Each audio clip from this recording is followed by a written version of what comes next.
This is the Roland D50.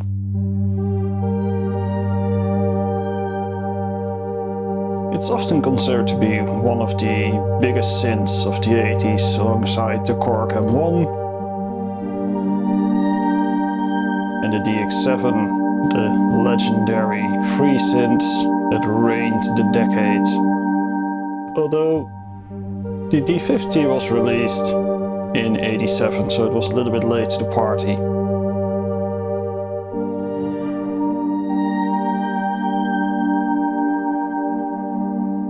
The list of bands that have used the D50 is long, very long, and it includes very big names like George Michael, Michael Jackson, Prince, and of course Enya. I could literally fill the screen with bands, but that's not really an accomplishment considering that you can just change the font size and do that with one band. So take that for what it is.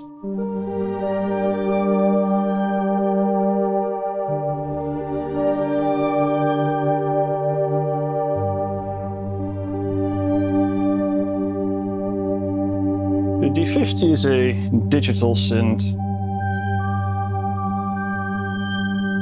And it is often criticized as such these days, but back in the day, this was considered to be a pretty user-friendly and extremely powerful synthesizer.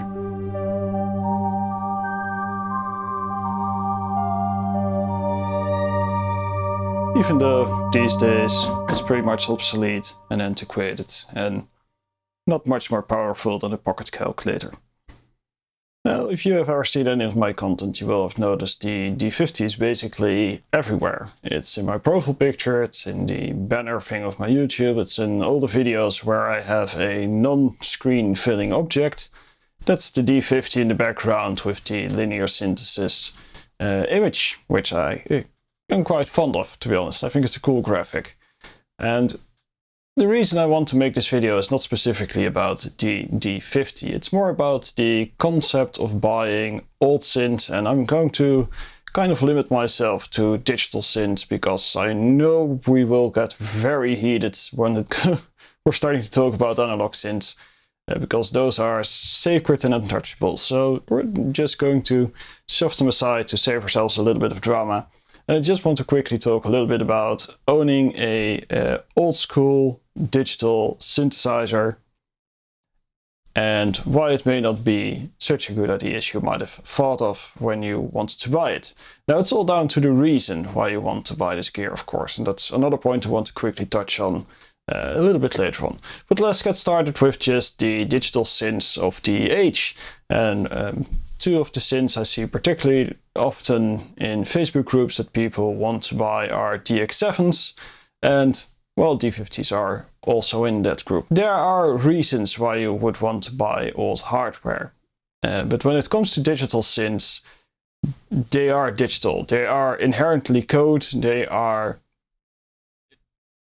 something that software can just do these days. What runs on one of these is a very, very, very primitive version of what runs on a computer. So anything this little box can do, that big box can do a whole lot better.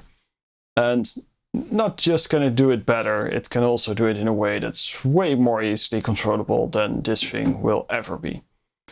Now, the D50 is somewhat editable. There are also controllers you can buy which add a lot of hands-on control, which does help quite a bit. But if you're looking for a D50 and a controller, you're probably going to spend well over $1,000, because D50s, which are relatively good looking and functional, are about $400, and the controllers are fairly rare, although you can buy reissued off brands for I think about $500, $600 if you're lucky. If you want the full old school experience, you're probably going to pay a bit more than that. And if you really want to pimp it out, you want to get one of those H cards I have, and that just gives you basically near infinite storage for this system. But yeah, it adds to the price. That entire price, what you get for it is a pretty dope looking old school synthesizer, which sounds basically like the software would if you just bought the cloud version of the D50. And that version comes with a lot of advantages versus this thing.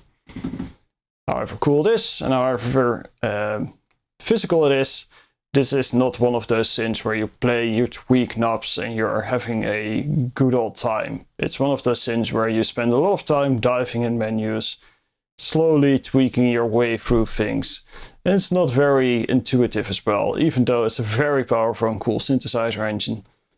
Yeah, it's just not one of those things where you go, yeah, let's make some patches, shall we? That's a lot of fun. Let's twist some knobs and slide some sliders. And no, that's not going to happen with this thing. Another thing with old school digital synths like this and the DX7, etc., is that their converters, their DACs are not really all that great. I mean, they are 40-ish years old at this point, so things get noisy. You might say, well, that's a lot of character. It's just noise. You can add noise to anything if you want to. It's really hard to get noise out of things. And if you want one of these, I would definitely recommend not buying them and have them shipped. Definitely buy them and try them before you actually make the payment, because this one is decently quiet, although I can definitely hear the power supply getting to that questionable stage. But there's a lot of ones with keys that are not working, failing power supplies, failing screens. You have to deal with the actual chips that might go bad, capacitors, all sorts of wacky crap. And back in the day, this was probably fairly serviceable, but these days parts are getting more expensive. And unless you are willing to work on these things yourself, which I am not at all comfortable with, you are going to run into some costs maintaining these synths in prime condition. Let alone that it's honestly kind of nerve-wracking to run these things for a long time. This, including my 1080 and my 880, are synths that I sparingly use because, well, electronics die eventually. It happens. Often unexpectedly. They just stop working.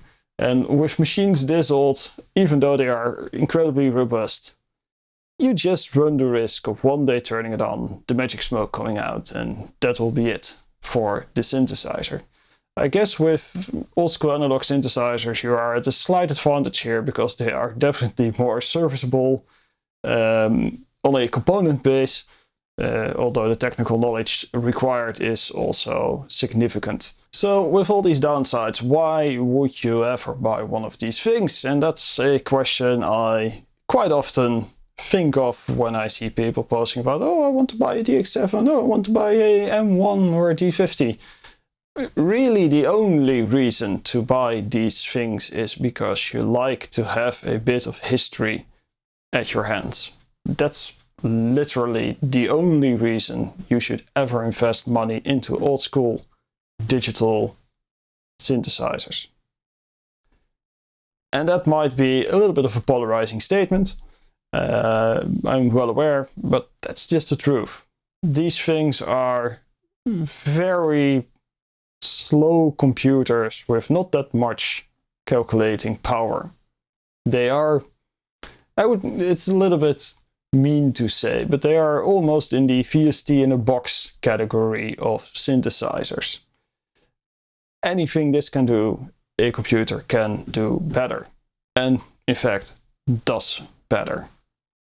But the reason why I bought this D50 was purely sentimental. I didn't buy it because I wanted to have a D50 and I wanted to have the sounds. If that was what I was going for, I should have definitely bought a Roland Cloud one. I bought this synthesizer because it has a history. It has a status. It is a thing of a certain time that I enjoy. I like looking at it and I like playing on it, even though from a making music perspective it's just kind of inconvenient to use. It is the price I'm willing to pay to have one of these things here as kind of a reminder and a direct connection to the days where digital synthesis was very much on the rise, and we weren't all that sentimental anymore about the analog synthesizers which were going out of tune and doing weird things and just weren't as powerful. This is a cornerstone synthesizer that for me symbolizes a new age of music. And yeah, of course, new age. That's really the only reason I can ever advise anyone to buy one of these.